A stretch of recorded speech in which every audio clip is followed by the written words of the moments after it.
There's actually a bit of debate over how I should pronounce this. I call it SQL injection. The acronym is SQL.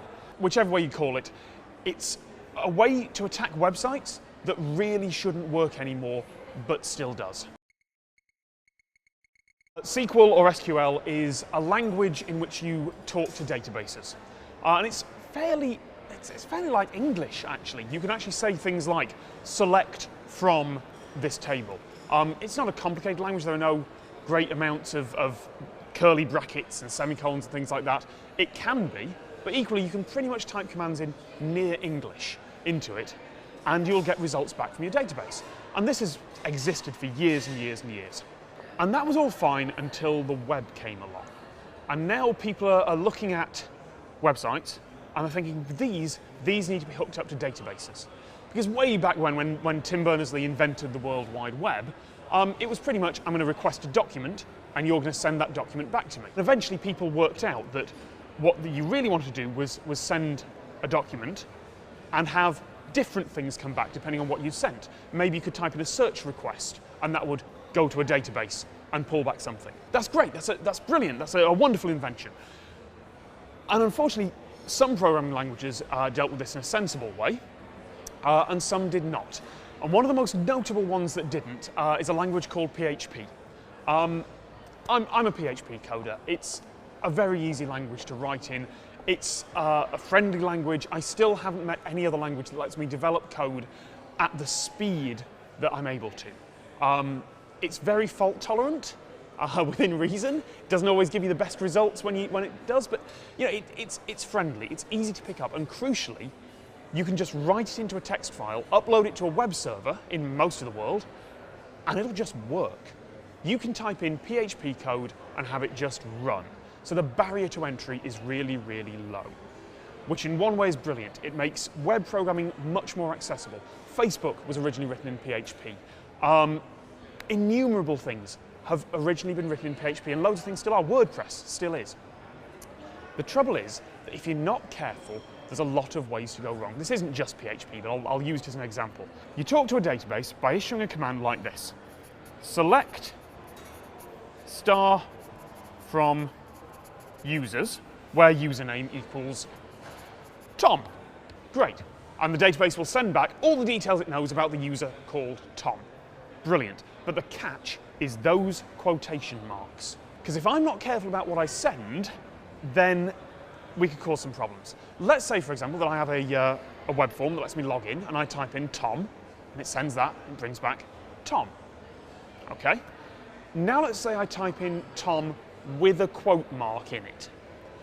And if you're not careful, what will happen is the language will send something like this. Select star from users where username equals Tom, and then I put a quote mark in, and then it puts a quote mark in. It fails because the quote marks don't match up.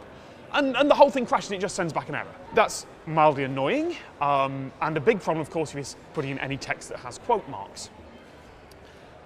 The catch is, you can do a lot of damage that way, because that language doesn't just have select.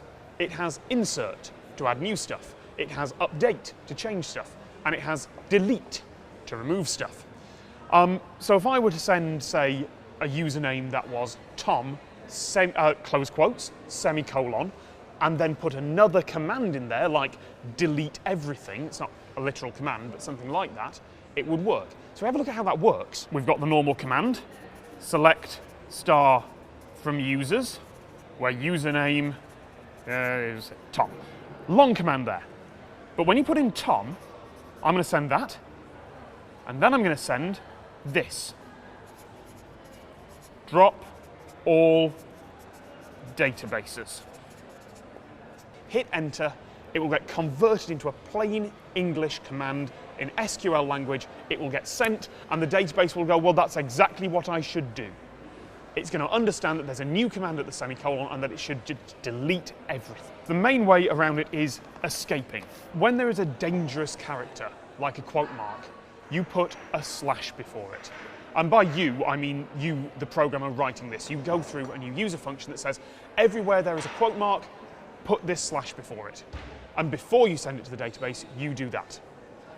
Input comes in from the user, add some slashes to it to make it safe, send it out to the database.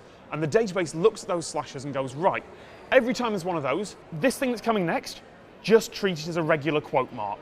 Don't treat it as anything special. It's in the text. Just treat it as that. And if you want to send an actual slash, you send 2 slashes. The first one to say treat the next one as a real character, and then it works, but it's clunky. And for a while, this kind of send the command in plain English was the only way to make things work in a couple of languages, including PHP, the most commonly used web programming language in the world. To make this worse, the command to add those slashes was the wonderfully unwieldy MySQL, it's the name of the database, real escape underscore string. And then you put whatever text you want there. Escape string being what you want it to do, MySQL being the name of the database, and real because the first one didn't work and they couldn't change it because of backwards compatibility. So anyone who'd used the original string, which is like more than 10 years ago now, but anyone who'd used the original form of this, completely insecure. Rather than patch that, they just added the word real. Anyone who forgot to add that or hadn't read through all the documentation, yeah, anyone can come along and effectively delete your database, or do more subtle things like update other people's accounts or read other people's passwords. Because once you've got access to the database, if you work out how it works, there's really not much you can't do. And the thing is, it is so easy to get this wrong. If you get this wrong just once, anywhere in your code, and there are lots of really subtle ways that I'm not going to go into to get this wrong, it's not just a case of forgetting to escape quotes. There are lots of really subtle ways to get it wrong. If you do that, then your web app is vulnerable. And if someone figures out that there's a way in there because they try and create a username with a quote mark in it, then good luck, say goodbye to everyone's passwords. The way it should be done is something called prepared statements. And if you are programming anything to do with the database, you should be using prepared statements right now. The way they work is, it's a hack. It's a hack on top of a hack, because let's be honest, sending that kind of plain English SQL command from a programming, that's a hack. And then we've had to put more on top of that and more on top of that and more on top of that. But prepared statements at least keeps it safe. With prepared statements, you send the query. You send select star from users where username equals, and then you just say question mark. And that question mark, you then later say, right, this is the data I'm putting in. This is not a command. Don't do anything to this, no matter what it looks like. This is unsafe. Just take it, treat it very gingerly, store it in the database, and don't look at it beyond that. It's a little more complicated than that. I'm simplifying massively for talking into a camera. And if you're web programming, you should look up the recent security guidelines on what you should do, etc., etc., etc. But this is what you should be using. Because right now, if you're not using prepared statements, it takes one mistake anywhere in your application, one thing where you've forgotten to put a quote mark in, or messed it up in some subtle way that uses Unicode characters or something wonderfully complicated, particularly if you're using a Microsoft database. That's from someone who uses Windows. If you're not using prepared statements, you are vulnerable, and you need to fix that. But in the meantime, as hacks go, there are worse ones. The adverts are generating revenue for that page in order to do that. And that's where cookies get controversial. The example I've given you is what's called first-party cookies.